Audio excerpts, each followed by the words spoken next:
maraming salamat sa inyo. Alam ko marami sa inyo ang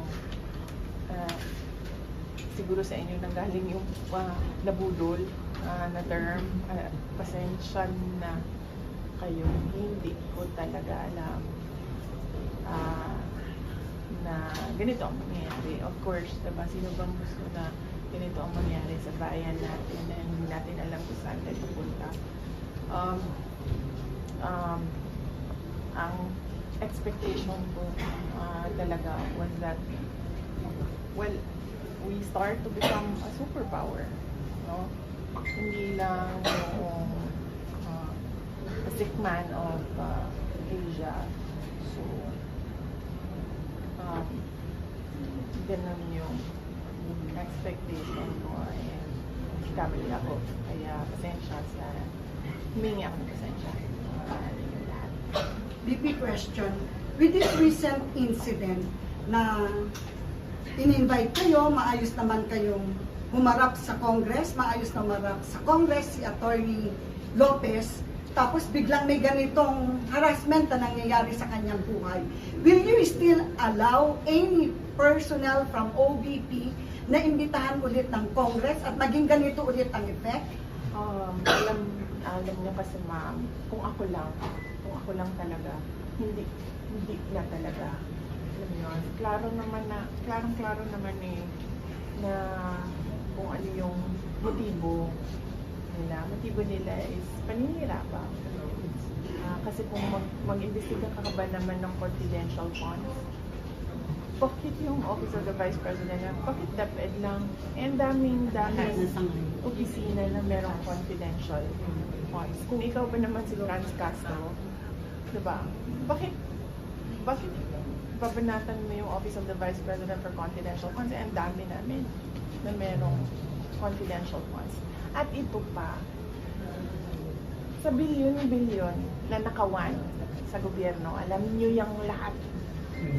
Sinong magnanakaw ng 150 million at 500 million?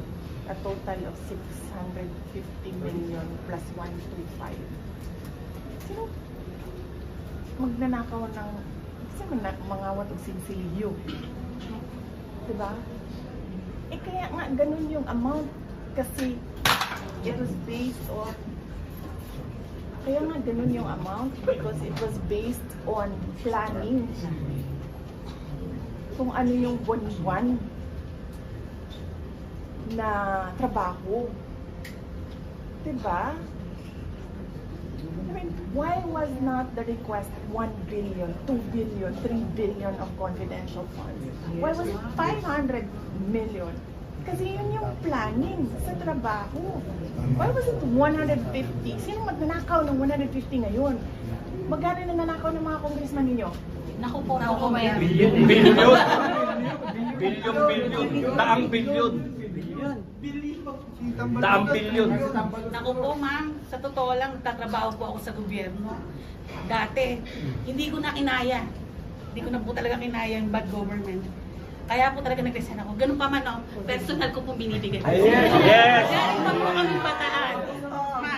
Kasi kami po ay biktima ng droga. Yung mga adik-adik na yan. Ako po si Yumi Santiago, yung tumatayo po ngayon na kauna-unang biktima na lumabas for former president, na tinatanong kasi nasaan ang biktima ng mga drug users and addict. I was molested before when I was young.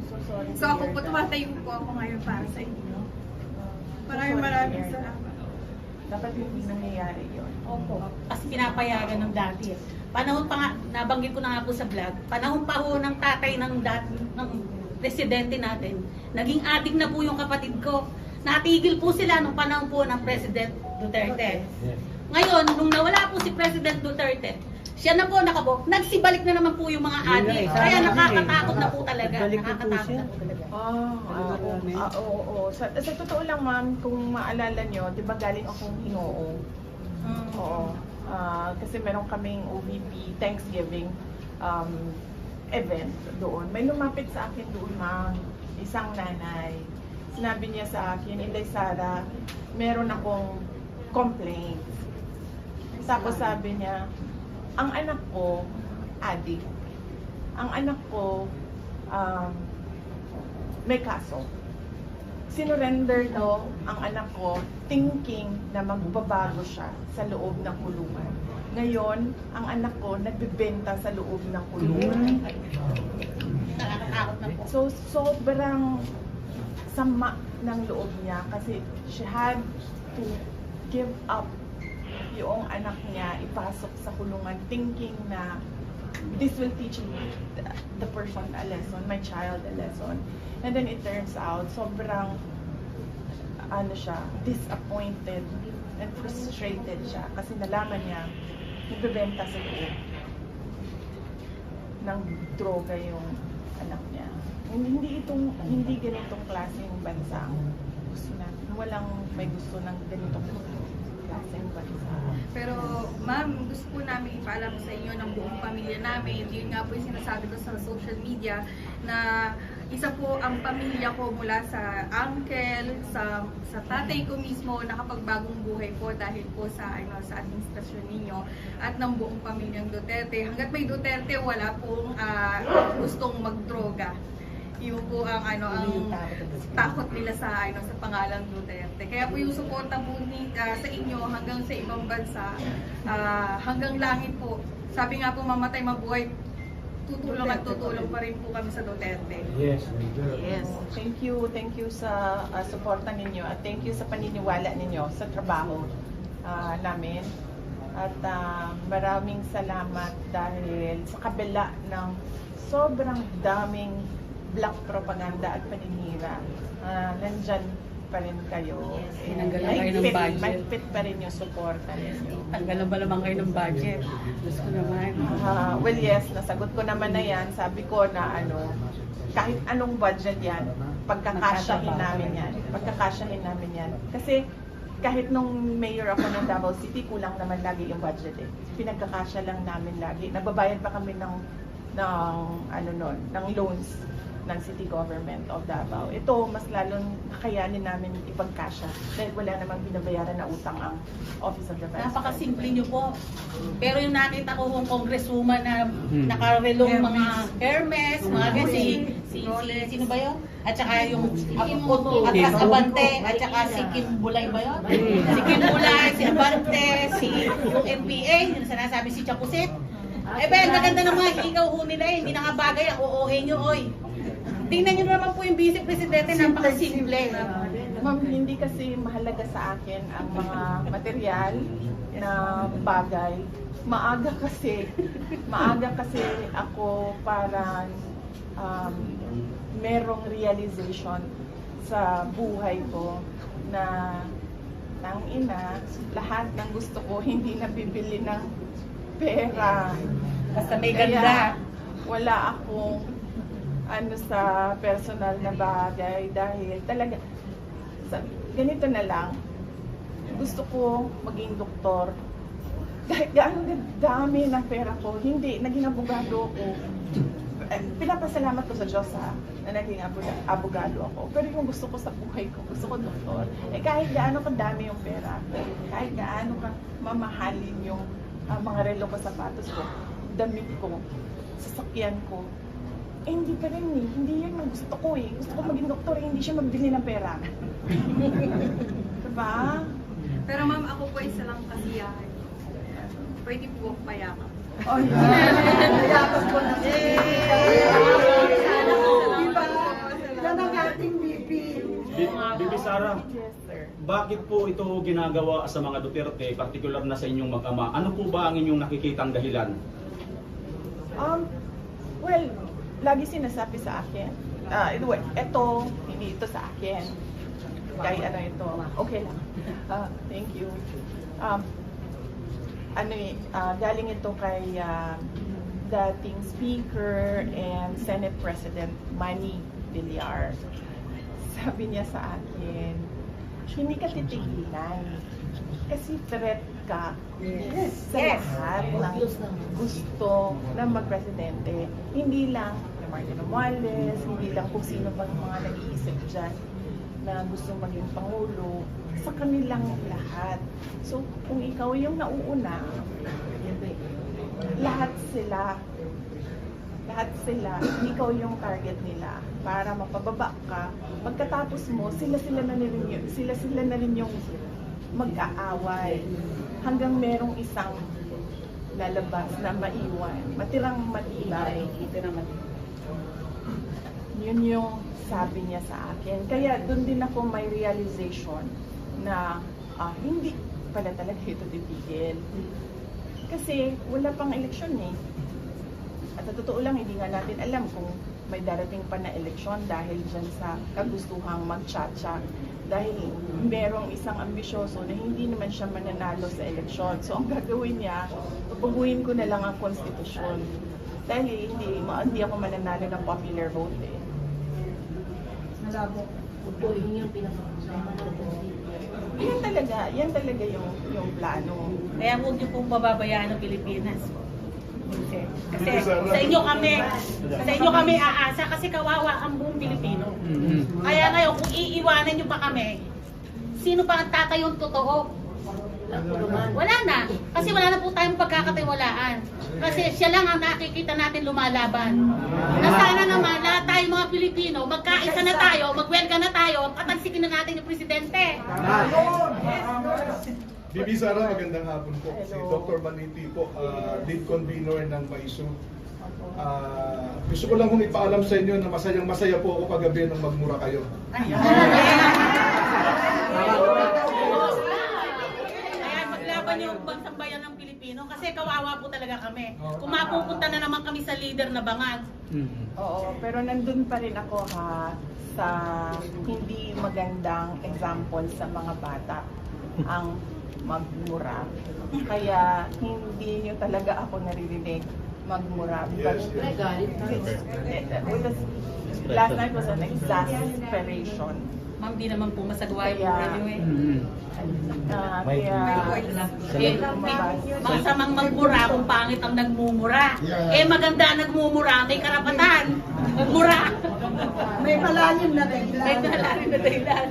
Kasi ninirepresenta po ninyo, Bibi Sara, yung sambayan ng Pilipino na disappointed na masyado sa gobyerno ito. Kaya nung nagmura po kayo, parang kami ho yung nagmumura talaga. Mundo, talaga mundo. BP Sara, may nakahanda po ba kayong demanda ngayon sa mga... Madaming hinanda yung mga abogado, pero ako yung, for lack of a proper term, nagpupusifut ba, atras abante sa pagkaso. Kasi, alam mo yun, parang iniisip ko, baka kung pabayaan naming matapos siya, yun yung sinabi ko kay Attorney Lopez. Sabi ko, i-endure mo lang, matatapos din yan. Baka pag pinabayaan namin, matapos na lang siya, makabalik kami sa trabaho namin. But sa ngayon, nagsabi na siya sa akin na gusto na niya talaga mag-resign. Hindi niya daw kaya yung nangyayari sa kanya. Kasi hindi niya daw matanggap na maayos siya na tao, maayos siya magtrabaho.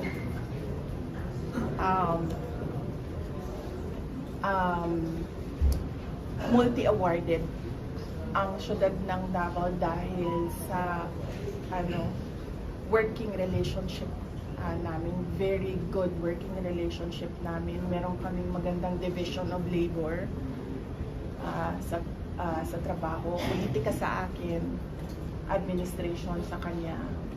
Pero hindi niya daw talaga kinakaya. Kanina, sinasabi niya, ibalik niyo na lang ako sa nanay ko. But then, sabi ko sa kanya, hindi din kasi natapos yung check-up mo. So, sabi ng mama mo, tapusin mo yung check-up mo kasi hindi natin alam kung may something is wrong with you. But yun yung sinasabi niya sa akin kanina. Mag-resign na lang, then gusto na lang niya bumalik sa nanay niya, sa bahay ng nanay niya kasi doon siya nakatira. Follow up lang po. Kasi yung nabalita namin magdedemanda si Pangulong Duterte kay Trillanes. Tuwan-tuwa po kami. Baka gusto nyo rin kaming pasayahin. Idemanda nyo naman yung buong liderato ng ng Kongreso. Trililiwan. Matutuwa po kami. Christmas gift po sa amin. Gigil na kasi kami na magkaroon ng ng action. Sabi nga ng Pangulong Duterte, buang daw yun. Nag-aalala din ako actually kay Pangulong Duterte Yes. kasi may edad na, tapos mahina na yung tuhod kung nakikita nyo, na natural sa mga may edad, mahina. Ganun din kayo, ma'am. Hindi pa halata. Kasi ang tagal mo na nakatayo dyan. Pero magtanong, sabi mo kasi sa mga nangyayari, until 2028 pa po yan. Kami po, bilang mga supporters ng Duterte, especially po sa inyo, sa nakikita po namin, parang ayaw na po namin tumagal pa ng 2020. Alam mo, Kasi Tagal na yan tayo. hindi talagang araw-araw po ang mga balita kung makikita niyo po, grabe po talaga. Patayan dito, hold up doon. Tsaka ngayon po, Yung mga kidnapping sa mga nakikita na po bata. natin sa Kongreso mismo, convicted, pakukulong sa Bugano. Di ba po, parang iba na po talaga nangyayari sa bansang Pilipinas. Kaya kami po nag-uusap na hanggang kailan tayo maghihintay ng mga taong bayang may hirap. Lalong na tayong pinahihirapan ng gobyerno ito. dapat siguro, no, as people who are in discontent, who are frustrated, who are exasperated tulad ng nangyari sa akin, who are angry,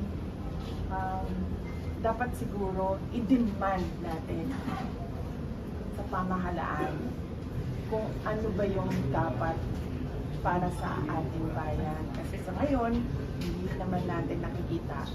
Pero alam natin lahat kung ano yung gusto natin makita, diba? So dapat i-demand natin yun sa pamahalaan na ibigay siya sa bayan, sa taong bayan. So yun yung sa tingin ko dapat natin gawin. Tayo dapat yung nagbabantay. Tayo ang mata, tenga, May question po ako, ma'am. bibig. VP, ano po? VP, ano po Kung ng sakasakali po, naririnig tayo ng bangag ng presidente, nakipag-negotiate po siya sa inyo, nagkaroon po ng mga settlement agreement. Ang tanong ko lang po namin, makikipag-areglo po ba kayo sa nangyayari po na to sa bansa natin? Hindi ako tao na nagpapa-areglo. Hindi ako. Yes! Yes! Yes! Alam nyo, ang ginagawa naman nila sa akin ngayon is sinaharas nila ako, tinetrete nila ako. So, ang isa pang pwede nilang gawin is offeran ako ng pera. Eh, paano nila ako offeran ng pera? Hindi nga nabibili ng pera. Ang Yung mga gusto ko, diba? So, anong areglo ang makukuha nila sa akin? Pagkatapos nung nangyari sa akin, sabi ko nga sa inyo, di ba, politician ako. Politiko, sira na talaga yan. The moment na pumasok ka sa politika, sira na yung pangalan mo. Kasi laging may kalaban. Lagi at lagi kang may kalaban.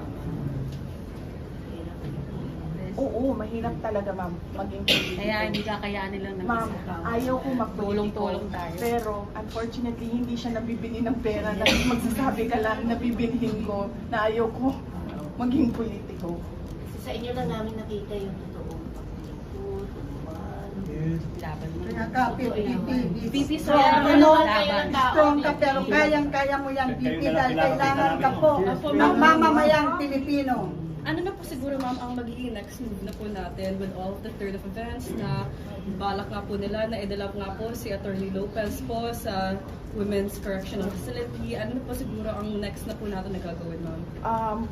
Well, yes, sa ngayon, ang ano naman is, inaano namin lahat ng kung ano yung requirements ng doktor, lahat doon ng test na gusto nilang gawin, ginagawa nila ngayon sa taas. Nag-discuss kami ng lawyer ni Attorney Lopez, and then initially sa kanya is gusto niya talaga gawa ng paraan or ng reklamo man lang, kahit reklamo, at the very least, a complaint to somewhere na makikinig na wala talagang tumulong sa amin kagabi. Humihingi kami ng tulong kasi hindi namin alam paano siya tulungan si Atty. Lopez. Kasi nga, hindi namin alam kung nahimatay lang ba siya, it's a heart attack, hindi na namin alam. So, hinihingi na kami talaga ng tulong kagabi. Wala talagang tumulong sa amin. Tapos yung isa pa is yung pagnanakaw ng cellphone. Yung dalawang cellphone. Kung hindi pa ako nag-threaten doon na magpa-file ako ng robbery, hindi nila ibabalik yung cellphone. At sobrang, panlilin lang. Kasi nung naghanap ako ng cellphone, binigyan nila ako ng cellphone. Buong akala ko, yun na yung cellphone na hinahanap ko. Matagal ko pa nakausap si Nicole na tinanong ko siya, ito ba yung cellphone mo o cellphone ni Laika? Kasi isang phone lang ang binigay sa akin. Sabi niya, hindi ko kilala yung phone na yan. Alam mo yun? Bakit mo pa kami linlangin na magbibigay ka ng... Diba? May tanong po rin Bakit ako. mo kami gaganunin? Kasi di ba nag-aalala tayo pare-pareho. Baka tumatulong sa dating kinulong pa sa kakalimutan ko si Benigno Aquino dati kinulong. Yung doktor ho ba natin ho dyan, talagang doktor ho natin. Baka mamaya doktor ng kalaban, madali naman si Atty. Lopez. Sana po pabantayan din po si Atty. Lopez. Yan yung kanina nire-request ko sa media and sa inyong lahat. Kasi hindi ko na rin talaga, tulad ngayon bago ako bumaba, nakatulog ako linisin lang ako kasi madami daw nag-aantay sa baba. Hindi ko na rin kaya na bantayan siya. So, kanina sa media, hindi ko pwede hatiin yung katawan ko na iiwan kay Laika, yung kalahati. Tapos yung isa, mag-i-inspect doon sa taas, magtatanong sa doktor kung anong gagawin, ganito, ganyan. So, tulungan ninyo ako na bantayan siya. Yes, ma'am. Well, yun lang naman yung hinihingi. Ma'am, final comment na lang po siguro po on House Speaker po Martin Romualdez and everything that happened and the turn of events po with the congressman. With what happened nga po na ipapadetain nga po sana si Atty. Lopez lang po. Well, yes, na-detain naman siya. Panawagan na lang po siguro po ma'am sa mga congressmen po. Naka-detain naman siya. Kahapon hanggang ngayon, naka-detain siya dyan sa taas. Hindi siya makaalis dyan. Kung gusto niya, diba? Kailangan pa niya nakabantay ang House of Representatives sa taas. In fact, she's not feeling well, but she's fully cooperating. Nagsasabi pa siya sa akin, mas mapapabilis ba ang pag-uwi ko sa Davao kung pupunta ako sa house sa Monday. At sinabi ko sa kanya, hindi ko masagot yan. Ang doktor lang ang makakasagot niyan. Kung pwede kang pumunta sa Monday. Kasi gusto niyang matapos na siya, ma-discharge na siya, at umuwi na siya ng Davao. So ma'am, do you think po that this is a ploy po for the elections now that it's coming up soon? Do you think that this is a strategy for the congressmen so that they will be able to win po? Well, I don't know how you will win with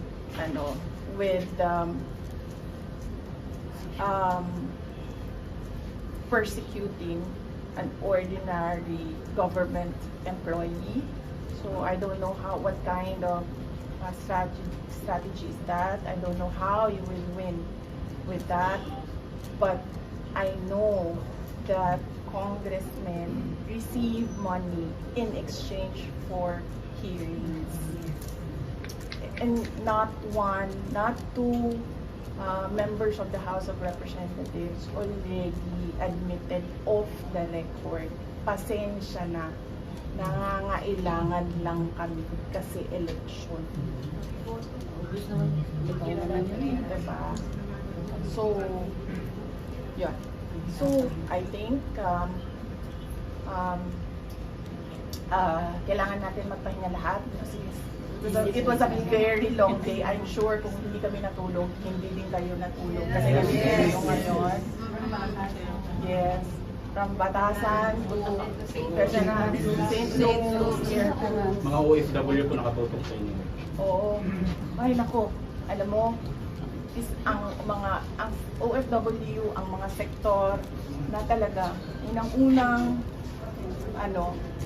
yumakap at tumanggap sa mga Duterte. Sila yung unang-unang sektor na united yung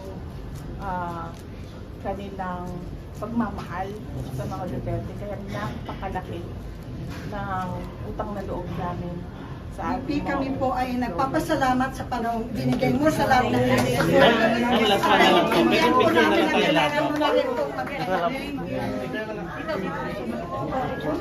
Ang